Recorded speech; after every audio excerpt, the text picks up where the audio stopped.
दिवंगत अभिनेता ऋषि कपूर हमारे बीच नहीं है। एक्टर को गुजरे हुए 1 साल बीत गया है और उनका जाना उनके फैंस के लिए, उनके परिवार के लिए किसी सदमे से कम नहीं है। हालांकि अपनी अदाकारी की वजह से ऋषि कपूर हम सब के दिलों में हमेशा जिंदा रहेंगे। क्या आपको पता है ऋषि कपूर की डेब्यू फिल्म बॉबी नहीं थी बल्कि मेरा नाम जोकर थी? ये पूरी रिपोर्ट में देखिए कि किस तरीके से शुरुआत की थी ऋषि कपूर ने फिल्मों में। आप में से बहुत से लोग ऋषि कपूर के बहुत बड़े फैन होंगे, लेकिन अगर हम आपसे पूछें कि एक्टर की पहली फिल्म कौन सी है, तो आप में से बहुत से लोगों का जवाब होगा बॉबी। वैसे आप यहाँ पर थोड़े से गलत हैं। दरअसल बॉबी ऋषि कपूर की बतौर लीड एक्टर पहली फिल्म थी। बॉलीवुड की दुनिया में कदम तो उन्होंने मेरा नाम जोकर से ही रख दिया था।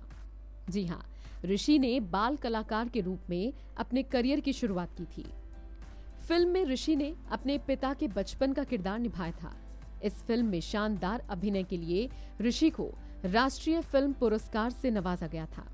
क्या आप जानते हैं, साल 1973 से लेकर साल 2000 तक के बीच ऋषि कपूर ने लगभग 93 ऐसी फिल्मों में काम किया जिसमें वो सिर्फ रोमांटिक रोल में ही थे। बैक टू बैक ऐसे किरदार निभाने के बाद ऋषि की छवि भी रोमांटिक हीरो की ही बन गई थी। कपूर खानदान में जन्मे ऋषि ने अपने दम पर अपनी एक अलग पहचान बनाई। इसीलिए आज उन्हें उनके सरनेम की वजह से नहीं बल्कि उनकी फिल्मों के लिए याद किया जाता है। ऋषि ने बॉबी, अमर अकबर एंथनी, नया दौर, पति पत्नी और वो, दो प्रेमी, कर्ज, नसीब, प्रेम रोग, कुली, दुनिया, नसीब अपना अपना, हिना, याराना, फना, नमस्ते लंदन, लव आजकल, मुल्क समेत कई सुपर डुपर हिट फिल्में देकर दर्शकों का मनोरंजन किया।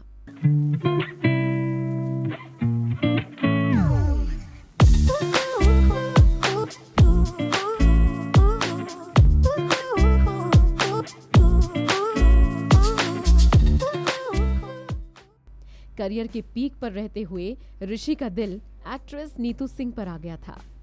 उस वक्त नीतू महज 14 साल की थी जब ऋषि कपूर को वो अपना दिल दे बैठी। दोनों का रिश्ता काफी साल चला। दोनों ने एक दूसरे को कई साल तक डेट किया और इस दौरान कई फिल्मों में भी काम किया। इनमें से ज्यादातर फिल्में हिट साबित हुई। ये साल था 1980 जब ऋषि और नीतू ने शादी करने का फैसला किया। वैसे कपूर खानदान की परंपरा रही थी कि घर की बहुएं और बेटियां इंडस्ट्री से ताल्लुकात नहीं रखती थी। इसीलिए नीतू के सामने भी शर्त रख दी गई कि शादी के बाद फिल्मों में काम नहीं करेंगी। नीतू ने भी पूरी शिद्दत के साथ इस वादे को निभाया और घर गृहस्थी में लग गई। खुद नीतू ने कई बार बताया कि ऋषि की खातिर उन्होंने इस फैसले को माना। साथ ही ऋषि ने हर कदम पर नीतू का साथ निभाया। ऋषि और नीतू के 2 बच्चे हैं, रणबीर और रिद्धिमा। रणबीर तो पिता की तरह फिल्मों में एक्टिव हैं, लेकिन रिद्धिमा लाइमलाइट से दूर ही रहना पसंद करती हैं। 30 अप्रैल 2020 को ऋषि ने इस दुनिया को हमेशा हमेशा के लिए अलविदा कह दिया था। लंबे वक्त से ऋषि कपूर कैंसर से जूझ रहे थे। न्यूयॉर्क में उनका इलाज चला। इलाज पूरा कराकर वो मुंबई वापस लौट आए थे, लेकिन फिर अचानक से उनकी तबीयत खराब हुई और उनको अस्पताल में भर्ती कराया गया था। लेकिन किसे पता था कि इस अस्पताल में ऋषि अपनी आखिरी सांसें गिन रही हैं। ऋषि का निधन 68 साल की उम्र में हुआ। यकीनन उनका जाना न सिर्फ बॉलीवुड के लिए बल्कि पूरे देश के लिए एक बहुत बड़ी क्षति है।